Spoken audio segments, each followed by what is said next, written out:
had Bertie dropped off this morning. Bertie is a Romanian rescue dog. He is clearly some sort of lurch or deerhound cross. As you can see, Bertie's already pretty good on the lead. That's not necessarily something we've done. He's just been brought on a slip lead, doesn't really pull. But he has got severe reactivity issues, if not aggression issues, towards dogs. We'll put in a video here of how he looked on the console.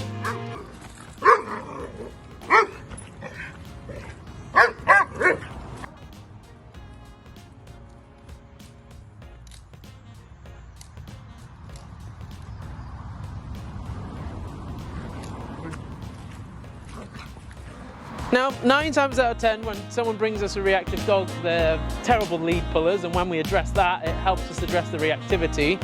But this will be an interesting case for the sake of, or for the fact that, there's no real lead issues to fix first. I'm going to do a little bit of work with him now, with his food, show him where to find reinforcement, so really basic stuff, so maybe a couple of sits with a tad bit of pressure in there, and then we'll see how we get on when a dog is brought out.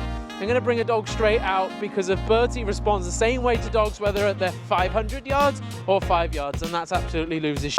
So I'm not going to worry about thresholds because I don't have a threshold to play with because of he's not pulling on the lead, and some people will find this at home. Well, the reason we address the lead-based issues is to increase the threshold in which the dog reacts. So typically, if I get a dog to walk nice on the lead, their threshold in which they will react will reduce. Now, if I haven't got that tool to use because he doesn't pull on the lead, then I haven't got thresholds to work with. So I'm just going to, unfortunately, have to expose him to a dog and then see how bad the issue is by trying to address it acutely in the moment. And typically, that's not how we work. But we don't really have a choice.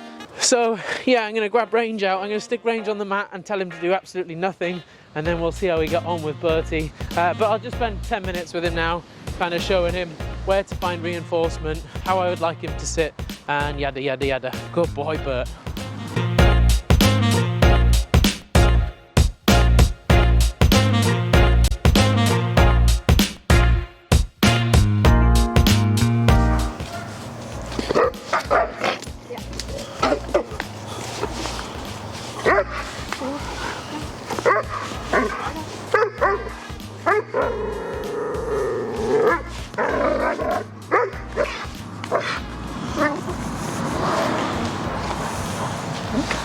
All right.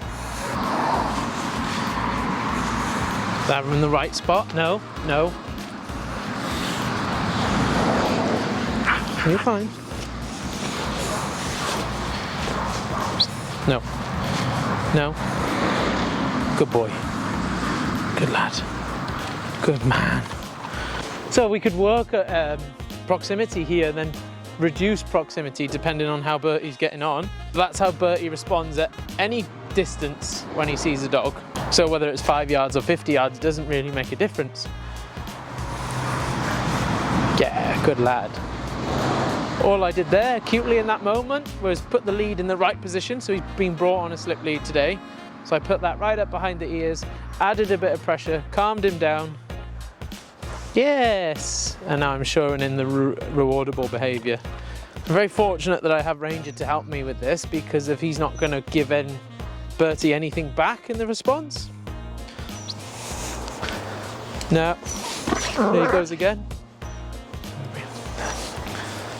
Good lad.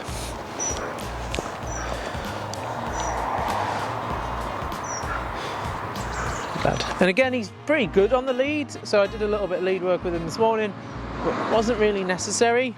He just gets seriously wound up when there's dogs around. Good boy. Okay. He's off again. I'll just lift him, put myself in the way. No, he's a bit of a lead biter through frustration. Come on, mate. So I'll make sure that doesn't happen on me. But given the breeds that are in him, so he looks like some kind of deerhound cross, maybe lurcher, you'll notice his behaviour will be triggered by movement. Good boy, good lad. So whether he moves or we move or Ranger moves. Oh, good boy, good boy. All right, sorry buddy, still on his foot a bit there. Good boy, good lad. Good lad. Thinking about it. Yeah, oh, good boy. Good lad. Good boy. And I'm not going to keep a treat or food in front of his nose, because that defeats the purpose. I want him to see that there's a dog there. Change his mind. Yes. Then look for reinforcement. Good boy. Good boy. Good lad. So people will argue, oh, he's over threshold, yada, yada, yada. But if that little tiny adjustment of what you just saw there on camera can change his behavior, so with a little tiny bit of pressure and then loads of food, I would argue you're thinking about the wrong threshold. Yes, good man. Good boy. Oh, good boy. Good boy. Good boy. Good lad. Boy. So again, that level of clarity has done him a world of good in this kind of last 2 minutes. 2 minutes, and he's such a nice dog. Good boy. What I say to clients a lot, if they've got a dog that's reactive and that dog goes to a 5 out of 5, and we match that energy, us, whether through trying to get the dog's attention and, oh, what's this, and doing cartwheels behind them to try and get their focus, or at the same time with loads of lead pressure and shouting at them to knock it off, they're just going to stay at that 5 out of 5, and you're matching that 5 out of 5. So if you notice, both corrections that I delivered then with Bertie were very impersonal, and they were a 1 out of 5 because I wanted to bring him down. I wanted him to be in a rewardable mindset. Fortunately, this process should be nice and easy because he's so food motivated. Yes, because he's a good boy and he's handsome. All right, okay. Thinking about it a bit there. Little reminder from me. We always walk dogs on our left. I'm going to keep him on my left. Yes, good man. Good boy. I need to reload my ammo. Bertie's a Romanian rescue dog, which we have experience with because we've got one of those here. Good lad. Oh, good boy. So there, you saw him think about it, choose not to. Now, does this fix dog reactivity? No. Is it part of the process of fixing dog reactivity? Yes. Control is. Sit. Okay. Good man. So again, I used the lead there to find a more acceptable behavior. I didn't rise to him. Brought him right back down. Yes, good lad. And this is just a regular, I don't know, it's a bit stretchy as well. Good boy. Good boy. So I think that Bertie's problems with dogs are a little bit more than frustration, because he's actually quite a chilled out dog. And where I've noticed there be issues with him and other dogs, or him and Ranger, is where Ranger looks at him and there's eye contact. Good lad. But he feels quite forward moving in his behavior. It doesn't feel like this is all that defensive. So we might be looking at some sort of predatory instinct there as well. And again, like I've said before, these behavioral issues come from a plethora of places, not just one exclusive fear or predatory or frustration. Boy. Good boy.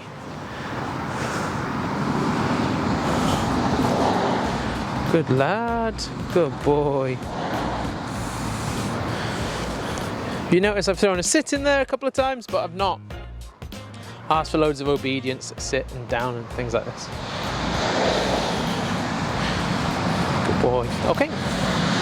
Good boy. Good lad. Good boy.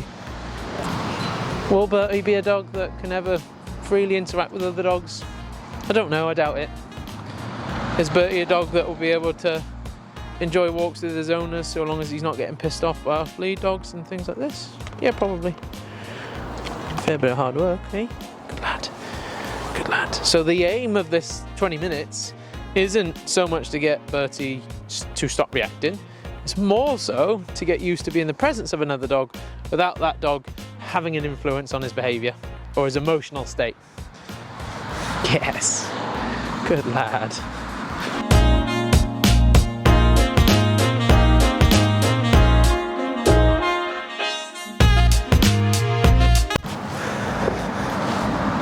Thinking about it? Alright, over this side. Good boy.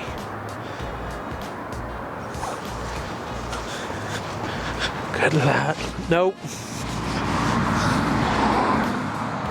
Okay. Maybe a bit too close there from me. And that's my fault as a handler, not Bertie's fault, not Rangy's fault. Boy. Good boy.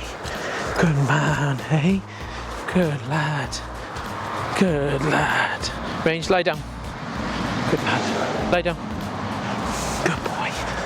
Good boy. I wouldn't at this stage allude to this being a fear-based issue, because normally with the dogs, when you stop the reaction with the reactivity is coming from a place of uncertainty. When you stop the reaction, the dog will be constantly checking where that dog is. So if you notice with Bertie, he's all right looking at the dog and he's all right ignoring the dog. You notice when I walk past here, he's not actively trying to get away from Ranger. Good lad. And his tail's still up and he looks pretty chilled, pretty happy. And again, some will say, we all get asked all the time, are we balanced trainers? And I go, well, I've corrected him 3 times, I've rewarded him 50 times. That's not a 50-50. There's no balance there. So whatever, I know what you're saying, but okay. Good lad. Good lad. So we've done maybe a, I don't know, maximum 15-minute session with Bertie there. For that part of the day, that's perfect. So we're gonna go sit down, I'm gonna crate him, I'm gonna give him a nap and I'm gonna bring him out, see if I can get any play out of him because of that breed in there again. And I sound like a broken record, but his predatory instincts will be through the bloody roof, so it'll be interesting to see if he plays or not. If he doesn't play, that would be like a telltale sign that maybe he's not getting an appropriate outlet for his predatory drives, and then we can work on that, and it'll make the behaviour or the behaviour suppression, which is what it is, of this a lot easier, so that's fine.